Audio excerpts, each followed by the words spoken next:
श्री हरिदास, राधे राधे भक्तों, कैसे हैं आप सब? आशा यही करती हूँ कि आप सब भक्त बहुत अच्छे होंगे। दोस्तों, आज मैं आप सबको लड्डू गोपाल जी की फिर से एक नई लीला कथा सुनाने जा रही हूँ। दोस्तों, आज की लीला कथा आपकी आँखों में ज़रूर आँसू ला देगी, जो आज मैं आपको लीला कथा सुनाने वाली हूँ। दोस्तों, आज की लीला कथा मुझे वसुंधरा दवे जी ने भेजा है, वृंदावन से। जी हाँ दोस्तों, आज की लीला कथा मुझे वृंदावन से ही आई है। दोस्तों, वृंदावन में वसुंधरा दवे जी रहती हैं। उन्होंने कहा कि मैं हमेशा बिहारी जी के दर्शन करने जाती हूँ, लेकिन एक दिन मैं बिहारी जी के दर्शन करने के लिए गई थी।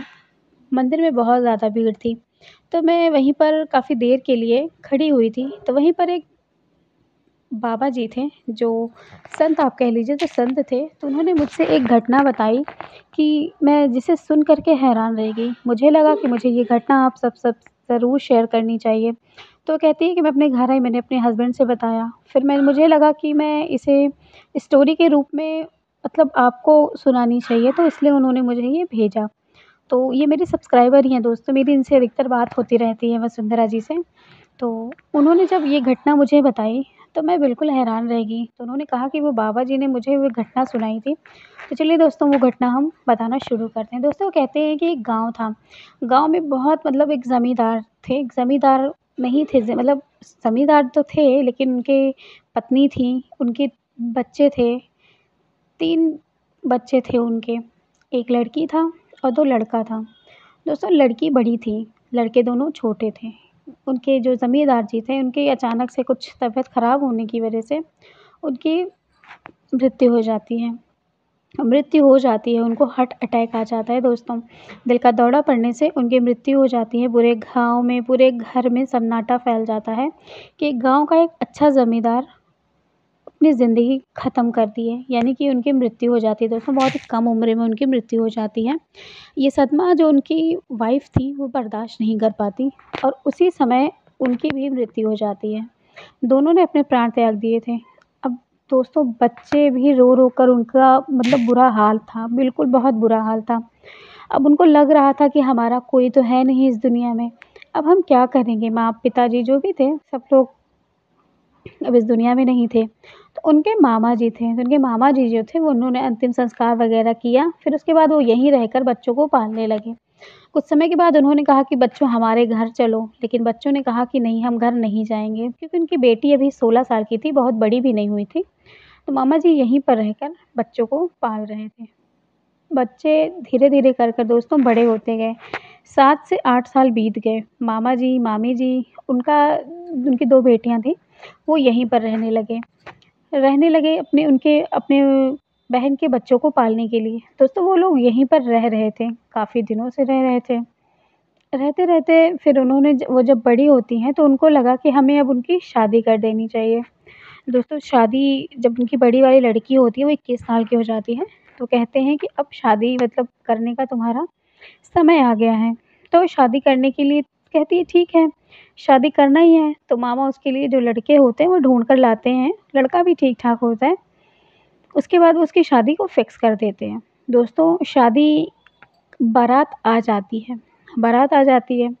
उसके बाद ये लोग क्या करते हैं, जो उनके 2 छोटे-छोटे भाई-बहन थे ना, इन्होंने क्या किया, ये बहुत रोने लगते हैं, बहुत ज़्यादा अपनी बहन को पकड़ कर रोने लगते हैं। वो कहते हैं कि नहीं दीदी, तुम्हारी शादी हो जाएगी तो हम क्या करेंगे, हम किसके सहारे रहेंगे? तभी वो कहते हैं कि मामा-मामी है ना, वो तो कितने अच्छे हैं। तभी उनके जो भाई-बहन उनको बताते हैं, वो बिल्कुल हैरान करने वाली बात थी। उन्होंने कहा कि मामा-मामी ना कुछ नहीं करते, वो सिर्फ़ हमारे घर में रहने के लिए ऐसा कर रहे हैं। दीदी, तुम अगर चली जाओगी ना, तो ये मेरे साथ बहुत बुरा करेंगे, ये मुझे खाने के लिए भी नहीं देंगे।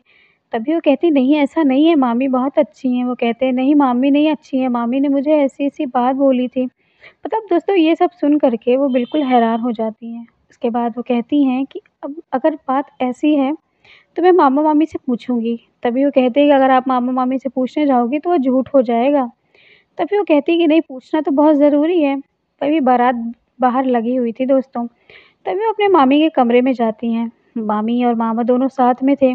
तभी मामा और मामी को उन्होंने बात करते हुए सुना कि हम जहाँ पे इसकी शादी हो जाए, उसके बाद दोनों बच्चों को हम कहीं भी इधर-उधर से पालन-पोषण कर देंगे और जो भी ये सारी ज़मीन जायदाद जो भी है ना, हम सब अपने बच्चों के नाम करा लेंगे और हम ऐश की ज़िंदगी जिएँगे।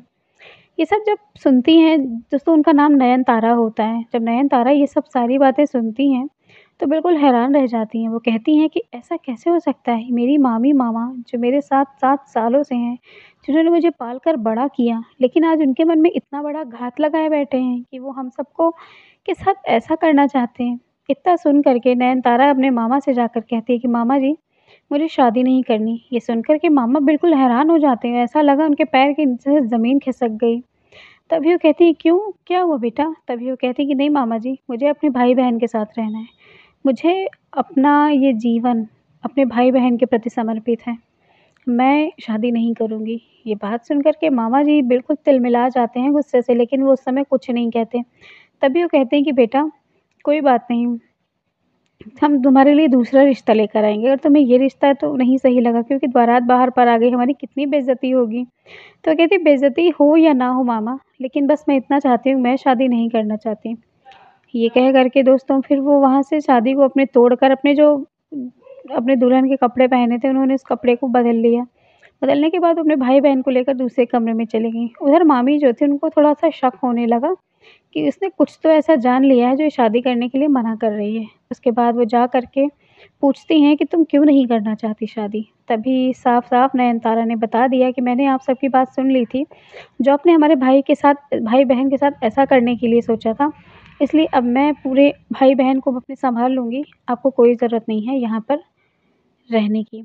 ये कह के दोस्तों उधर बारात लौट जाती है, इधर ये लोग अपने मामी-मामा को भी कहते हैं कि आप लोग चले जाओ। क्योंकि नयनतारा बड़ी हो गई थी, वो 21 साल की हो गई थी। अच्छे और बुरे की परख अब उसे आ चुकी थी। उसके बाद नयनतारा को कमी तो किसी चीज़ की नहीं थी, लेकिन कहते हैं ना, माँ-बाप की कमी हमेशा सबको खलती है। दूसरी तरह से न नयनतारा अपने दोनों छोटे-छोटे भाई-बहनों को लेकर के उसी घर में रहती, उन्हें पढ़ाती, लिखाती, अच्छे संस्कार देती, सब कुछ करती थी। इसी तरह से दोस्तों धीरे-धीरे वक़्त बीतता गया। बच्चे भी उनके बड़े हो गए। जब बड़े हो गए, तो उन्होंने कहा कि अभी हमें बाहर पढ़ाई करने जाना है। तभी नयनतारा कहती है कि पढ़ाई करने के लिए बाहर क्यों जाओगे? हम 3 भाई-बहन हैं ना, हम एक साथ रहेंगे, हम कभी शादी नहीं करेंगे। तभी तीनों भाई-बहन कहते हैं कि हाँ दीदी, हम कभी शादी नहीं करेंगे, हम तीनों भाई-बहन एक साथ रहेंगे और एक साथ इस धरती पे रह के यहाँ से चले जाएँगे। हम कभी शादी नहीं करेंगे, हम तीनों भाई-बहन एक साथ रहेंगे। ये दोनों ऐसे ही बातें कर रहे थे। तभी गाँव के जो कुछ लोग होते हैं, वो कहते हैं कि अरे ऐसे कैसे होता है भाई, बिटिया है तो शादी तो करनी पड़ेगी। तभी नयनतारा कहती है कि मैं शादी नहीं करूँगी। तभी वो कहता है, अगर शादी नहीं करोगी तो तुम्हारे सब मरने के बाद ये जायदाद कौन लेगा? ये बात सुन कर के नयनतारा बहुत सोच में पड़ जाती हैं। एक बार के लिए तो वो सोचती हैं कि मैं अपने मामी-मामा को दे दूँ, लेकिन वो कहती हैं कि मेरे माँ-पापा ने इतनी इज़्ज़त से ये सारी संपत्तियों को एक-एक रुपए अपनी मेहनत के पैसों से बनाया है, तो मैं क्यों उनको दूँ? नहीं दूँगी। इतना कहते हैं दोस्तों, उसके बाद सामने ही एक जो भूंजने वाली होती है दोस्तों, जिसको हम लोग बाहर भूंजने वाली कहते हैं, जो लैया वग़ैरह बनाती हैं, तो वो सामने उनकी एक झोपड़ी थी। उसी झोपड़ी में दोस्तों वो एक लड्डू गोपाल जी को रख कर के सेवा करती थी और ये चीज़ हर रोज़ नयनतारा देखा करती थी, लेकिन नयनतारा ने कभी ध्यान नहीं दिया। लेकिन आज नयनतारा बहुत ज़्यादा दुखी हो गई थी, बहुत ज़्यादा दुखी थी, रो रही थी। तभी उसकी नज़र सामने वहाँ लड्डू गोपाल जी पर जाती है, जिद देखती है जो भूंजने वाली होती है, वो भूंज भी रही है और सामने बैठकर लड्डू गोपाल जी से बातें कर रही हैं। तभी वो कुछ दूर पे था, तो वहाँ से जाती है और उसके झोपड़ी के पास जाती है। तभी वो देखती हैं तो कहती हैं, "अरे आप यहाँ क्या कर रही हैं? आपको कोई ज़रूरत थी तो आप हमें बता देती।" तभी वो कहती है, "ज़रूरत नहीं है, बस ये तुम्हें ये पूछना है कि तुम इतनी देर से इस मूर्ति से क्या बातें कर रही हो?" तभी वो हँसते हुए कहती है भूंजने वाली कि, "अरे दीदी, ये कोई मूर्ति नहीं है, ये हमारे कन्हैया हैं, ये हमारे लड्डू गोपाल जी हैं, ये सारे दुःख सुनते हैं, सारे दर्द को ख़त्म कर देते हैं।" तभी वो नयनतारा कहती है, "क्या ये मेरे दुःख दर्द को ख़त्म करेंगे? क्या ये मेरी तकलीफ़ को सुनेंगे?" तभी वो कहती हैं, "हाँ दीदी, क्यों नहीं सुनेंगे? आप इनसे कहिए तो।" तभी वो कहते हैं कि, "क्या तुम मुझे अपने लड्डू गोपाल जी दोगी?" तभी जो भूंजने वाली होती है, वो सोचती है कि मेरे लड्डू गोपाल जी तो यहाँ रहते हैं, वैसे भी क्या करना है इनको, मैं इनको इनको दे ही देती हूँ। इतना कह कर के वो लड्डू गोपाल जी को उसको दे देती हैं। उसके बाद कहती हैं कि मुझे दे दो, मैं शाम को तुम्हें ला कर के दे दूँगी। दोस्तों वो लड्डू गोपाल जी को उनको दे देती हैं, वो लड्डू गोपाल जी को लेकर जाती हैं और कहती हैं कि हे कन्हैया, तो वो कह रही थी कि तुम सबकी सुनते हो, मेरी सुनो और बताओ मुझे कि मैं क्या करूँ? मेरे पास इतनी संपत्ति है, मैं किसे दूँ? मुझे कुछ समझ में नहीं आ रहा है। इतना कह के दोस्तों वो बड लड्डू गोपाल जी से बातें करती हैं। उसके बाद फिर अपने भाई-बहन को देख-रेख करके फिर वो सो जाती हैं। सोने के बाद दोस्तों उनको एक सपना आता है। सपने में उनको एक बहुत ही अजीब-सी जगह दिखाई देती है। बहुत ही अजीब-सी जगह दिखाई देती है। तो सोचती हैं कि ऐसी कौन-सी जगह है जो ये मुझे सपने में दिखाई दे रही है। क्योंकि नयनतारा अभी इतनी भी बड़ी नहीं थी कि उसे ज़िंदगी की परख हो। जब उसको सपने में ऐसी चीज़ दिखाई देती है, तो वो बहुत हैरान रह जाती है। वो कहती है कि ठीक है, मैं सुबह इसके बारे में गाँव वालों से पूछूँगी। तभी गाँव वाले कहते हैं कि मैंने एक जगह देखी जहाँ पर बहुत सारे तुलसी के पेड़ हैं, बहुत सारे तुलसी के पेड़ हैं। लेकिन वो जगह मुझे आज तक नहीं पता है कि वो जगह कहाँ है। उस जगह के बारे में कोई भी नहीं समझ पा रहा था। तभी एक पुजारी बाबा एक दिन मिले नयनतारा को। नयनतारा से उन्होंने कहा कि बेटा तुम क्या सबसे पूछ रही हो? तभी उसने कहा कि बाबा मैंने सपने में एक जगह देखी। उस जगह पर बहुत सारे तुलसी के पौधे लगे हुए थे, बहुत सारे। तभी वो बाबा कहते हैं कहीं वो निधिवन तो नहीं? तो कहती है निधिवन? तो वो कहते हैं हाँ। तो कहती है ये निधिवन कहाँ है? तो कहती हैं जहाँ बिहारी जी हैं। तो कहती है बिहारी जी कौन हैं? तभी वो कहते हैं बिहारी जी सारे दुखों को हरने वाले हैं। तभी वो कहती है कि बाबा आप मुझे बिहारी जी के पास ले चलेंगे? बाबा हँसते हुए कहते हैं कि बेटा तुम बिहारी जी के पास क्यों जाना चाहती हो? तभी नयनतारा कहती है कि सब लोग कहते हैं कि भगवान सारे दुखों को हर लेते हैं और इसीलिए मैं चाहती हूँ कि मेरे दुखों को भी भगवान लड्डू गोपाल जी हर लें। इसीलिए मैं उस भूंजने वाली का लड्डू गोपाल जी लेकर आई हूँ। ये सुन कर के जो बाबा होते हैं बड़े हैरान हो जाते हैं। वो कहते हैं ठीक है, तुम उनके लड्डू गोपाल जी को दे आओ। उसके बाद दोस्तों जब वो भूंजने वाले के पास जाती हैं, तो लड्डू गोपाल जी वहाँ रखने के लिए जाती हैं, तो वहाँ पर वो भूंजने वाली थी ही नहीं। वो ना जाने कहाँ चली गई थी। तभी वो कहती है कि चलो ठीक है, जब तक वो नहीं रहेंगी, लड्डू गोपाल जी हमारे पास ही रहेंगे। इतना कह के वो बाबा उसे दोस्तों फिर कुछ दिन के बाद वृंदावन लेकर जाते हैं। वृंदावन लेकर जाते हैं, वृंदावन वो पहुँचती हैं। पहुँचने के बाद वो उसी जगह के दर्शन करती हैं दोस्तों जो सामने सपने में उन्हें दर्शन दिए थे। जिस निधिवन के पेड़ ने, तुलसी माता के पौधे ने। वो जब देख कर के वो बड़ी हैरान हो जाती हैं। उसके बाद वो बिहारी जी को देखती हैं और बिहारी जी से अपने दुखों के बारे में कहती हैं। उसके बाद दोस्तों वो वहाँ से आ जाती हैं। आने के बाद वो बाबा जी जो थे वो जो नयनतारा को मिल गए थे वो बहुत ही नेक दिल और बहुत ही अच्छे थे। तभी वो आते हैं और वो नयनतारा से कहते हैं कि बेटा अगर तुम्हें कभी किसी चीज़ की ज़रूरत पड़े ना तो मुझे ज़रूर बताना। इतना कह कर के नयनतारा कहती है ठीक है। उसके बाद दोस्तों नयनतारा रहने लगती है अपने भाई-बहन के साथ। दोनों तीनों भाई-बहनों ने ये शपथ ले रखी थी कि कभी वो एक-दूसरे मतलब कभी वो शादी नहीं करेंगे और आजीवन ऐसे ही एक-दूसरे के साथ रहेंगे। और दोस्तों ऐसा हुआ भी। बहुत वर्ष बीत गए, बहुत वर्ष दोस्तों बहुत बड़ा साल बीत गया और नयनतारा बूढ़ी हो जाती हैं दोस्तों, बूढ़ी हो जाती हैं। उनके सब भाई-बहन भी एक-एक दिन उनकी भी उम्र हो ढलने लगती है।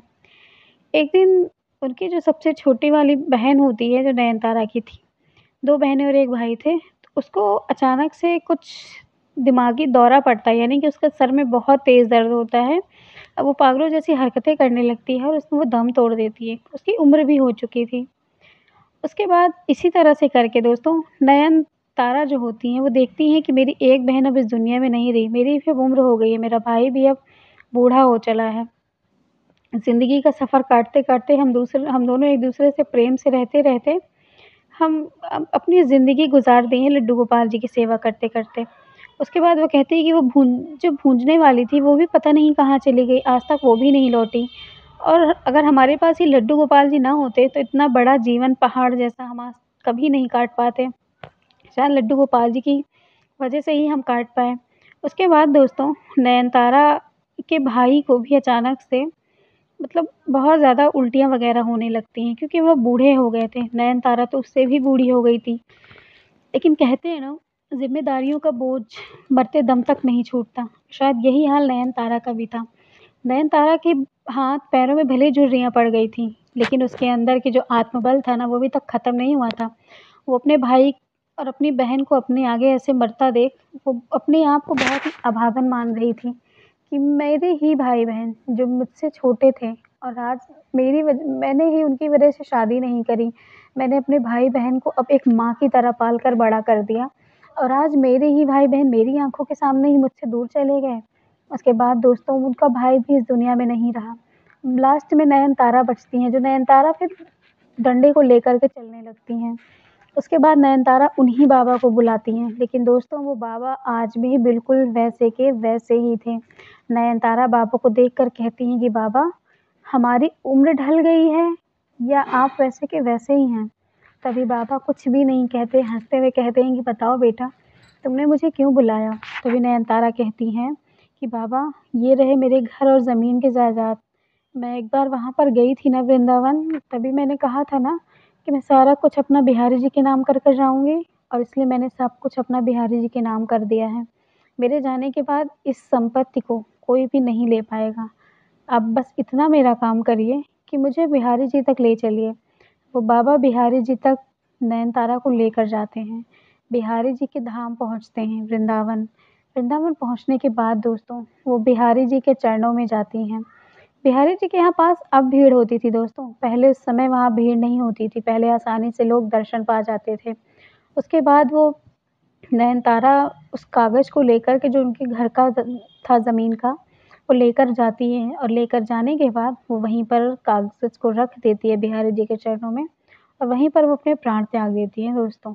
अब आज नयनतारा भी इस दुनिया से जा चुकी थी। एक भाई, दोनों भाई-बहनों ने अपने प्राण त्याग दिए थे। जो बाबा थे वो वहीं पर बैठ कर के लड भगवान श्री बिहारी जी के आगे बैठ कर के आँसू को बहाते हुए कहते हैं कि प्रभु, आपकी ये भक्त आपके दर पे आके उसने दम तोड़ा है। इन भाई-बहनों का उद्धार करिएगा प्रभु, इनके ऊपर अपनी कृपा बनाइएगा। इतना कह कर के दोस्तों वो बाबा सदा-सदा के लिए वृंदावन में रह जाते हैं। उसके बाद उनकी संपत्ति का क्या हुआ, क्या नहीं हुआ, ये तो नहीं पता, लेकिन बस वो इतना कहते हैं कि उन्होंने बिहारी जी के नाम पर कर दिया, और आज भी उस संपत्ति को किसी ने हाथ नहीं लगाया है। वसुंधरा जी कहती हैं कि जब मैं वहाँ पर गई थी वृंदावन, तब मुझे एक बाबा से मैंने पूछा कि बाबा आप यहाँ कैसे? वसुंधरा कहती हैं कि मेरी आदत है, वसुंधरा जी कहती हैं कि मेरी आदत है, मैं लोगों से पूछती रहती हूँ, इसीलिए मैंने उनसे पूछा। तब उन्होंने मुझे ये एक बात बताई कि बस हमेशा से यहाँ नहीं था बेटी, किसी काम की वजह से यहाँ पर हूँ।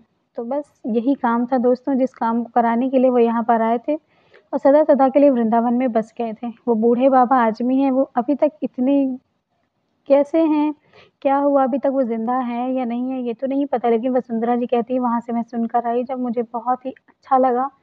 जब मैं वहाँ से ये सुनकर आई कहानी, घटना में ऐसा लग रहा था कि मैं बिना किसी को बताए बिना रह ही नहीं पाऊँगी। मैं फिर वृंदावन में ही रहती हूँ, वृंदावन से थोड़ा दूर रहती हूँ। तो वो कहती हैं कि जब मैं वहाँ पर आई और जब मैंने लोगों से बताया, तो लोग बड़े ही हैरान हुए। फिर ये घटना उन्होंने कहा कि मैंने आपसे शेयर करी। तो धन्यवाद जी आपका, जो आपने मुझसे लीला कथा शेयर करी। चलिए मिलूँगी फिर से लड्डू गोपाल जी की एक नई लीला कथा के साथ, तब तक के लिए राधे राधे।